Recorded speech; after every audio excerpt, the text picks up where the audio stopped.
On the afternoon of the first Sunday of Advent, a most extraordinary thing happened to me. As those of you who were here at the 9 o'clock service became aware, Melissa's best friend, her horse, Patty, had died 3 days earlier. And since the Episcopal Church is now highly invested in proclaiming God's love for the entirety of creation, no exceptions, I was invited over to her home to do the burial service that has been a part of this church's available liturgy since 2015 for a beloved animal member of the family. Melissa and her companion Pierre and I walked down to the bottom of the pasture, in which between two trees was the 3-day-old grave of Patty. It also contained the ashes of her other best friend, a wonderful dog named Miss Biscuits. Poignantly also there, standing within the heartache and memory of Patty, were two other horses, one named Special and the other named Brandy. They had been pretty much remaining vigil for those 3 days since Patty had entered everlasting life. I'm not all that accustomed to horses. The last one I rode was probably as a kid in 1961 or so at the Dimedale Bar Guest Ranch at Lindbergh Lake, which is long since gone. Even so, I do remember the name of the horse. It was Poncho. I'd ride him every year. All this is to say, I'm not a natural for horses to cry out to one another, "Oh my God, there's Bradley, let's go see him." I love horses, but I just haven't had a lot of experience and time with them. Anyway, as I began our service, a most remarkable thing happened. Special put her wonderfully long nose against my neck and rested her head upon the shoulder as I stroked her chin. While leading the service, she stayed there for the entirety of it.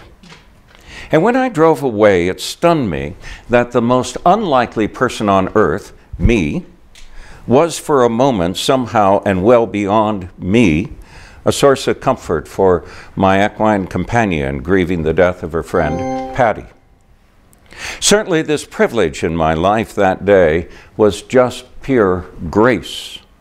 For some reason, again, well beyond my capability to understand, God used a person who is admittedly clumsy around horses to bring comfort to Special, little noticed by the thousands who drive by on Highway 93 between Whitefish and Kalispell every day.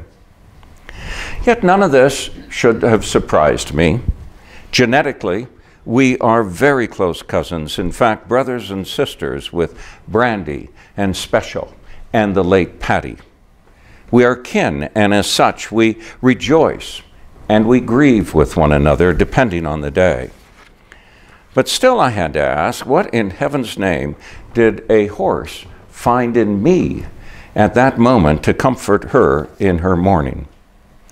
And with that question in mind, listen again to a poem that I shared with you a few years ago, written by my boss, Bill Maxwell, entitled Ave Whatever Your Name Is. That is found in his first volume of poetry called Paying Attention. Hail Mary, John, Bill, Ruth, Sue, George, Julie, pick a name or fill in the blank with your name or with the name of someone you love.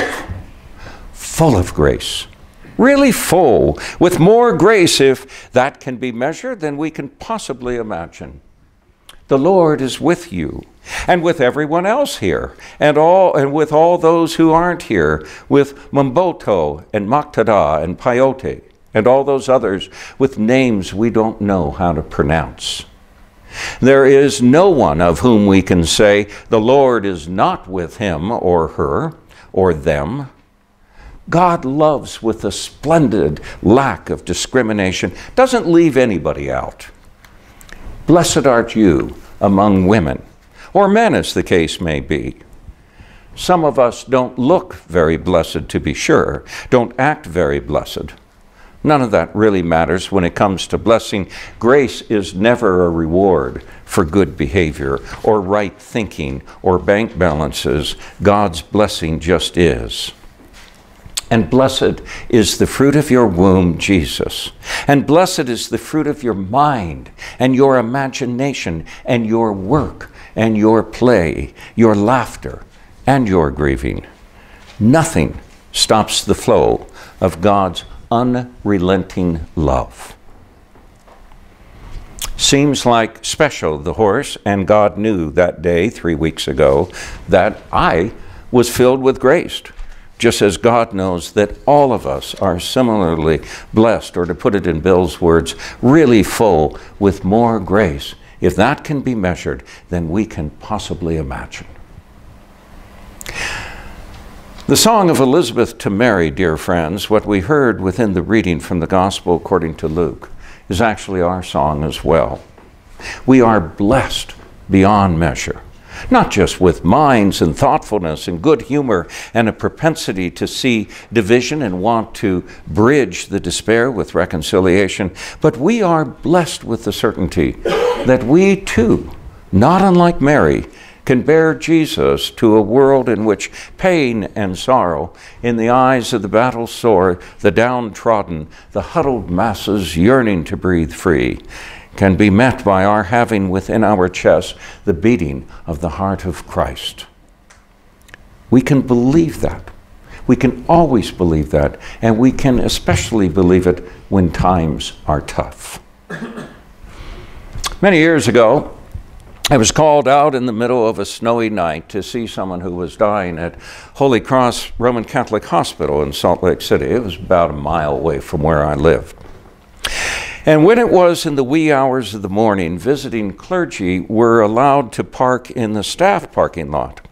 And as I arrived, tired, weary, maybe even, God forbid, wondering why me, I looked at the outside of the wall of the hospital chapel, illuminated by the parking lot lights, and saw in large brass letters affixed to the stucco the following words from Paul's second letter to the Corinthians. It just said simply, because the charity of Christ urges us on. Imagine how many doctors and nurses and chaplains and other staff had had their similar questions answered with that phrase as they drove in for an emergency in the middle of the night. We are it in a world that is just pleading, begging, waiting for good news. And while the charity or the love of Christ does urge us on, know this also with absolute certainty. We are equipped to deliver it. Our soul can magnify the Lord. And the reason is, quite simply, blessed is the fruit of our minds and our imaginations, our work and our play, our laughter and our grieving. Nothing stops the flow of God's unrelenting love. Amen.